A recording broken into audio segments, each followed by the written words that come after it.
So I have a message for you, the last Sunday of 2020. That's awesome. Different feelings about that, I know. We have good feelings about that. Good. Psalm 39, that's where I'm turning. And it was this morning I stopped at Starbucks on the way in.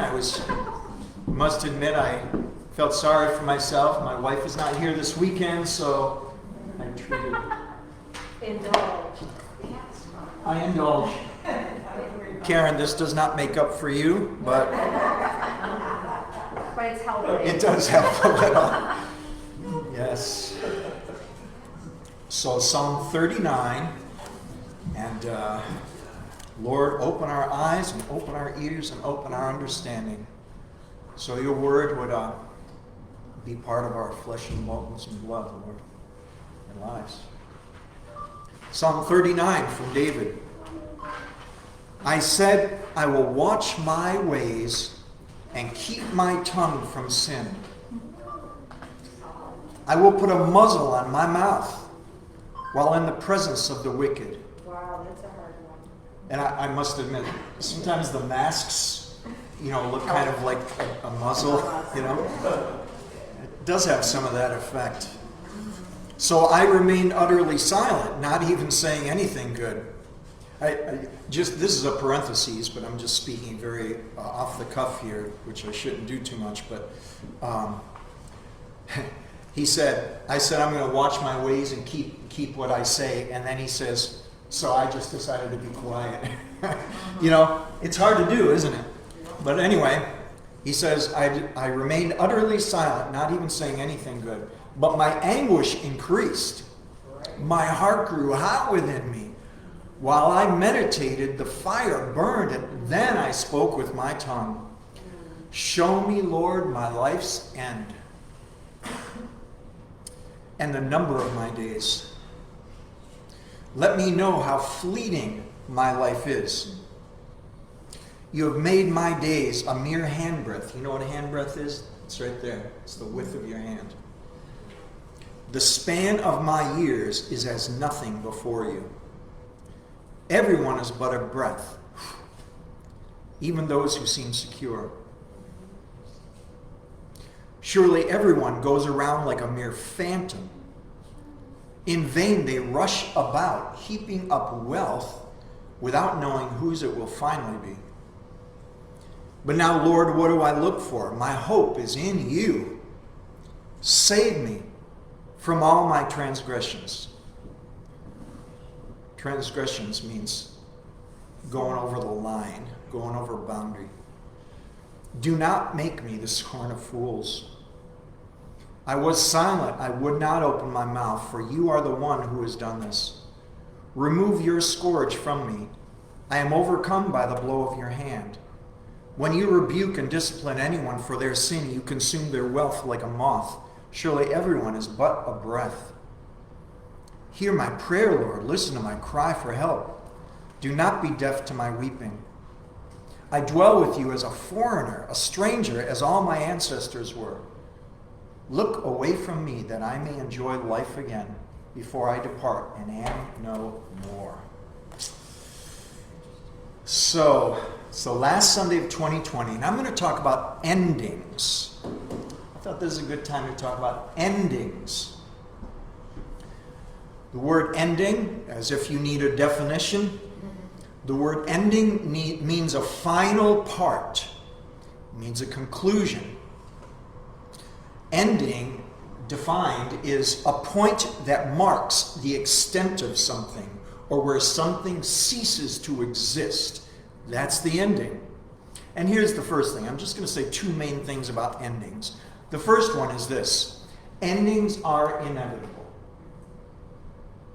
Endings are inevitable.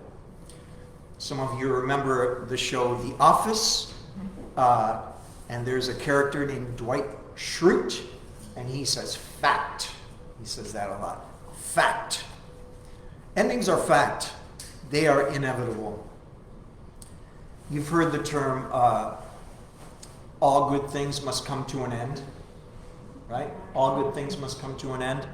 That actually is a takeoff from something that was said by a poet and an author, Chaucer, from 1374. The original saying of that was, it was not all good things come to an end. Chaucer said in 1374, all things come to an end. That's what he said. All things come to an end. 1374 came to an end. Right? Yeah. 1955, the year I was born, came to an end.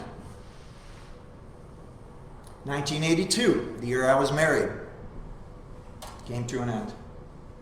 And I can go on and on, right? 2019, it came to an end, didn't it? And this Thursday at 11:59 p.m., 2020 will come to an end. This Thursday at 11:59, 2020 will come to an end. And I popped the question on Facebook, as I do sometimes, and I asked people the question. I said, okay, friends, help me out with my sermon. I said, how would you like this year to end? I thought it would be interesting. How would you like this year to end? I got a lot of responses, as always, and we're talking Christians, non-Christians, all kinds, and people I know well, people I don't know. How would you like this year to end? Here are some of the answers. And think about how you would answer that question, by the way. How would you like 2020 to end? Well, these are some of the answers. One person said, I would like to see humanity embraced. No anger or hate. Another person said, how would you like this year to end? Another person said, hope for the future, embracing differences and similarities. Some of this was like profound stuff, and some of it was goofy, you'll hear. One person said, I hope this year ends with hope and joy, a miraculous end to virus issues, and from death to conspiracy theories. People being able to love and respect each other even when they disagree. How would you like this year to end? One person said, I wish that COVID-19 will go away and never come back. How would you like this year to end? One person said, wisely, they said, quickly. Another person said, painlessly. How would you like this year to end? Another person said, I would suggest kindness and integrity in how we deal with all situations.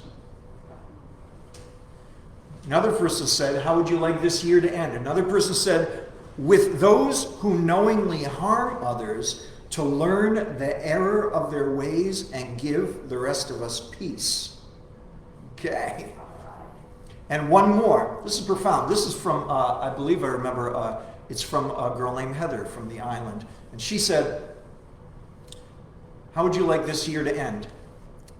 With a deeper commitment to love the unlovable in all of us, seeing love in all the barren places, being love, keeping space for God's love, that Americans would choose peace instead of jealousy and greed and racism.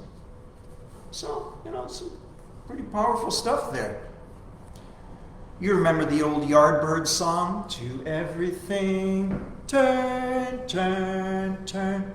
It's from Ecclesiastes, by the way. I thought somebody would start singing along. Oh, it's all right. But to everything there's a season, to everything under heaven. There's a time for everything, said old King Solomon in Ecclesiastes. There's a time for everything, a time for things to begin and a time for things to end.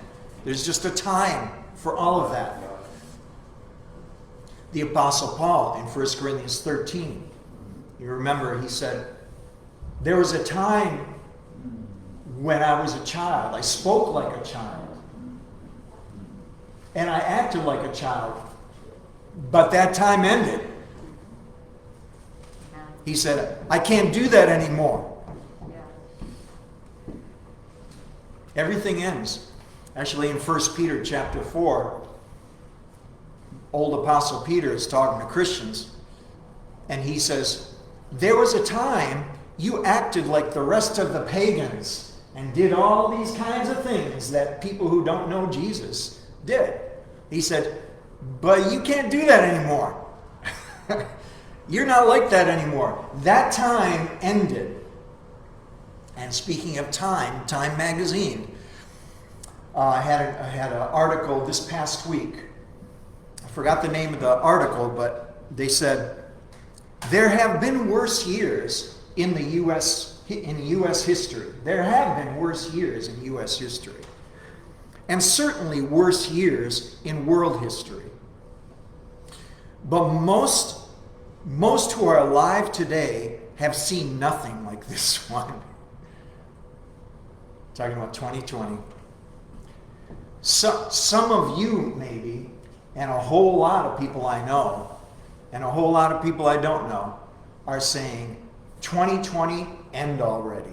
Just get me over this number. Just end already this past year. In 2 Timothy, I'm going to turn there, 2 Timothy chapter 4, Paul is at the end of his life, the Apostle Paul, he's in prison. I do believe my message today is going to be on the shorter side. Just in time for it to warm up enough for you to feel good. Right? 2 Timothy chapter 4 and verse 6. Listen to what he says at the end of his life. He said, for I am already being poured out like a drink offering, and the time for my departure is near. He knew the end was coming. I have fought the good fight. I have finished the race. I have kept the faith.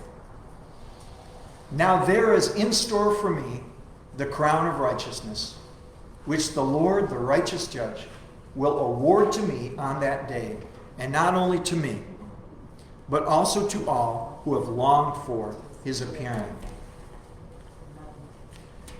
As I said before, endings are inevitable. But here's the thing. They can be influenced. Endings are inevitable. They're just gonna happen. Endings happen, but they can be influenced. The word influence, it means to affect. Endings can be affected or altered or changed. Remember this saying, Will Rogers, early 1900s, said a lot of, like things you remember. He said, don't let yesterday use up too much of today. Isn't that good? Don't let yesterday use up too much of today. Another way to think about that, in my mind, is your yesterday does not have to determine your today.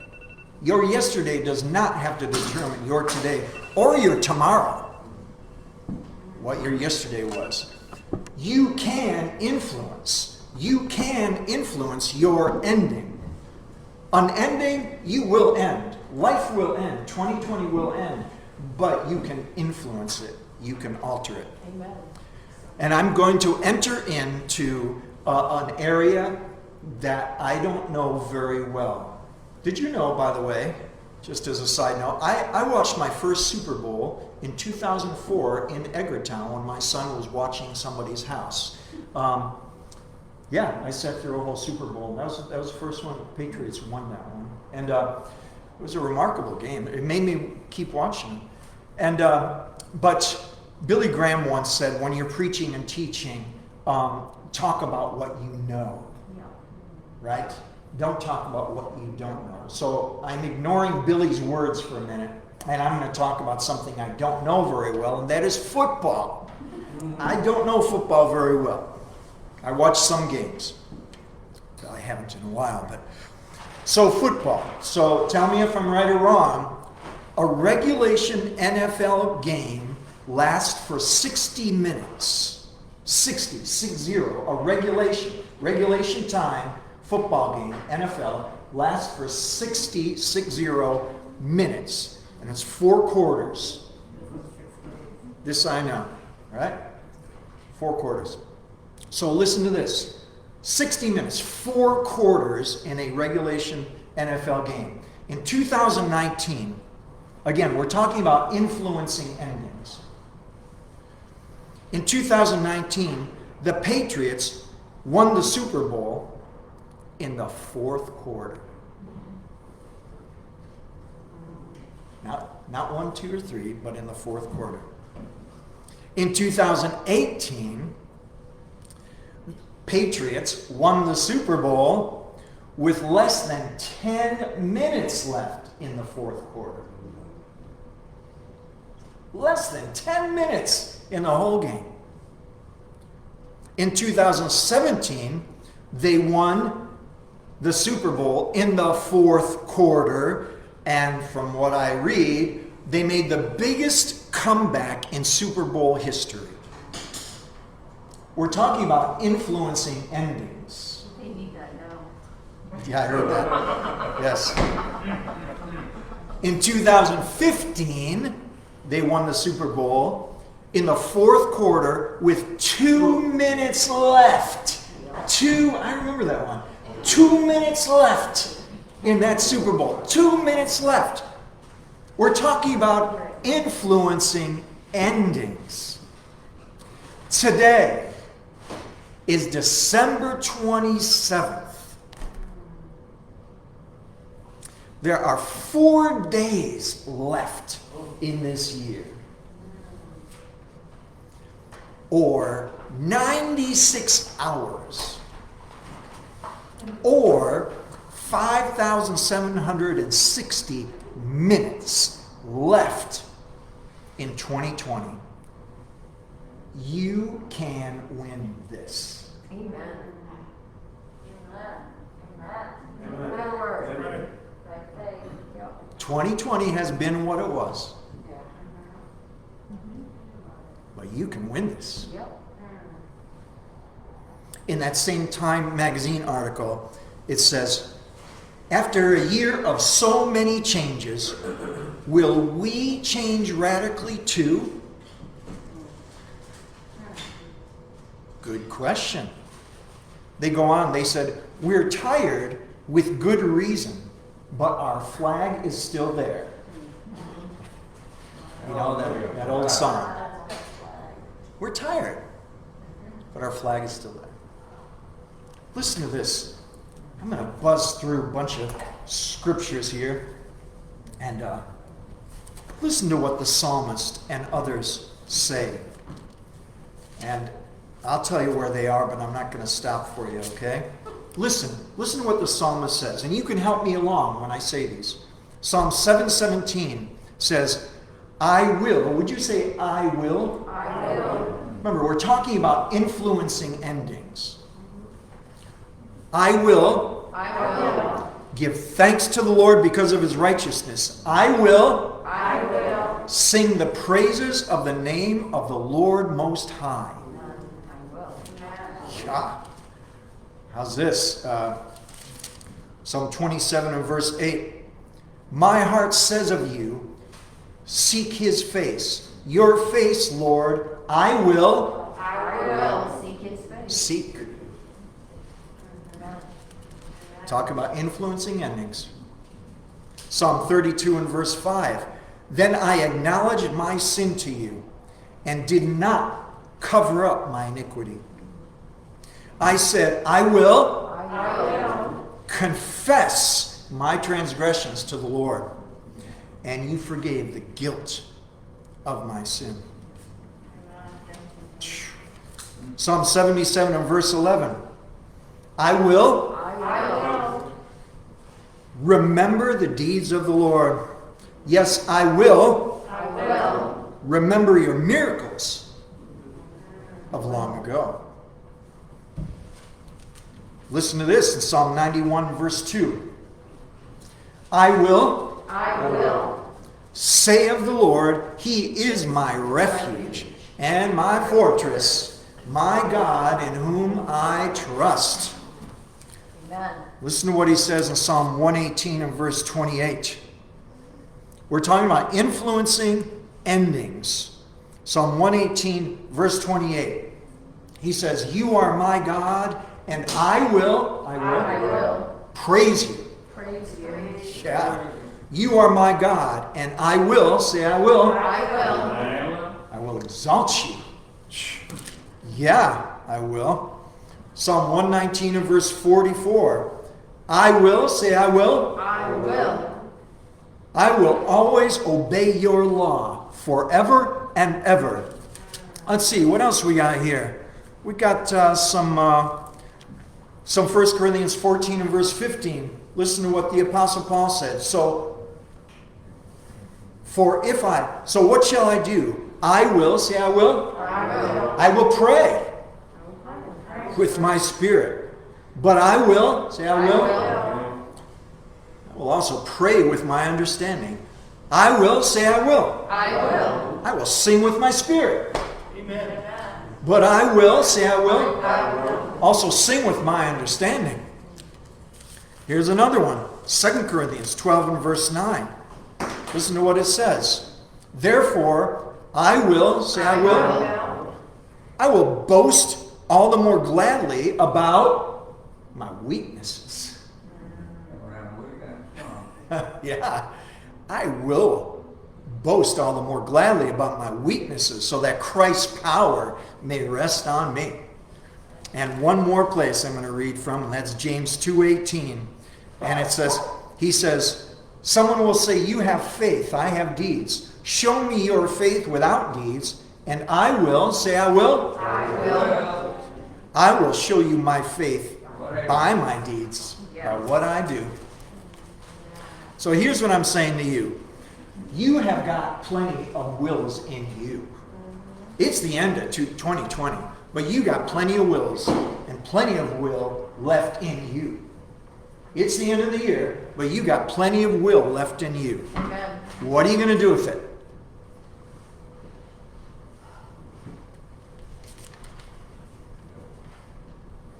I just want to talk about, briefly, I'm going to read a little story from Luke that you are very, very familiar with. It's one of the best comebacks in history, Luke 23. One of the best comebacks, last-minute wins ever in Luke 23 and verse 39. Jesus is on the cross. He's been nailed to a cross, and there's a guy on his right and there's a guy on his left, all nailed to crosses, dying, hours, minutes left. It's the end. It's the ending. And it says in verse 39, one of the criminals who hung there hurled insults at him, at Jesus. Aren't you the Messiah? Save yourself and us. But the other criminal, we're talking about a comeback, a last-minute comeback at the end. We're talking about influencing your ending. We're talking about influencing your ending for 2020. But the other criminal rebuked him. Don't you fear God, he says, since you are under the same sentence? We are punished justly, for we are getting what our deeds deserve. But this man has done nothing wrong. Then he said, Jesus, remember me when you come into your kingdom. Jesus answered him, truly I tell you, today you will be with me in paradise. Influencing your ending. That guy did it.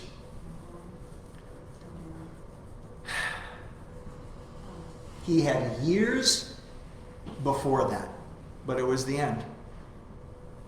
And he influenced it. You have 4 days left to 2020. 4 days left to this entire year. And I say this, do what that guy did. Do what that guy did. Turn to Jesus. And I invite right now, if you'd like to pray after me, something like this. If you'd like, would you say, Jesus, I cannot turn my clock back.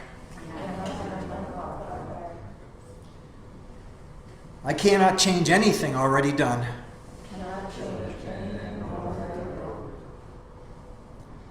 I cannot deny that I deserve some punishment for wrongs I did and said in 2020. Jesus, you've done nothing wrong. Jesus, you died on the cross for me. Jesus, remember me in your kingdom. I will praise you. I will live for you. I will live with you. The rest of 2020 and beyond. Amen. If I could speak 1,000 languages, if I could tell what's in the future, if I could know all things that can't be known,